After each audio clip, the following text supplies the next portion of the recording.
Alors, bonjour tout le monde. Lorsque vous voulez augmenter vos chances de réussite, de succès à la pêche, il faut maximiser les sens des prédateurs. Ce que je veux dire en tant que sens, c'est comme le poisson a des sens comme nous, les humains. Le premier sens qu'il faut maximiser serait le visuel. Donc, souvent, les personnes me posent la question, est-ce que le poisson voit les couleurs? Eh bien, très bien, il voit les couleurs comme nous, les humains, donc dans la même charte de couleurs, le rouge, le bleu, le jaune. Par contre, en surface, les rayons UV du soleil vont faire illuminer vos couleurs. Donc, c'est important de mettre des couleurs très, très vives dans une faible profondeur d'eau. Et lorsqu'on descend en profondeur, vu que c'est toujours nocturne et la nuit, on va mettre des couleurs qui sont bleutées, mauves. Le blanc glow in the dark qui illumine dans le noir est très, très bon aussi. Donc, c'est de maximiser les couleurs pour vous donner le plus de chances possible que le prédateur voit vos couleurs. Le deuxième sens qui est très négligé par nous, les pêcheurs, la senteur. Le prédateur a des narines et ce n'est pas pour respirer et c'est bien pour sentir.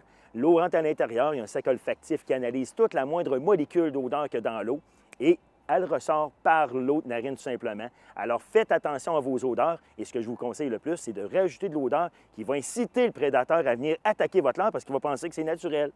Le troisième sens que les gens ne voient pas, c'est les oreilles. Eh bien oui, le poisson a des oreilles derrière son œil, donc il est recouvert tout simplement par sa peau et il entend très bien. Donc c'est important de pêcher avec des poissons ou des outils de travail qui vont nous permettre de faire du bruit et d'attirer votre prédateur à venir voir c'est quoi qui fait du bruit dans ce territoire-là, c'est quoi ça?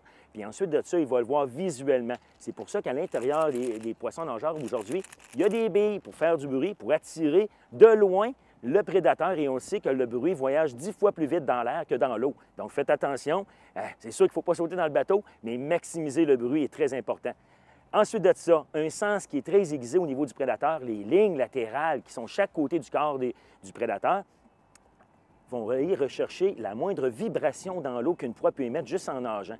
Donc, il est très important de faire des vibrations avec quoi? Des cuillères tournantes, un poisson nageur qui va osciller tout simplement, ou un marcheur de fond qui va venir cogner dans le fond et mettre beaucoup de bruit, beaucoup de vibrations. C'est très, très, très important de pêcher avec ces sens-là pour maximiser vos chances de réussite. Alors, bonne pêche tout le monde et on s'en reparle dans une prochaine chronique.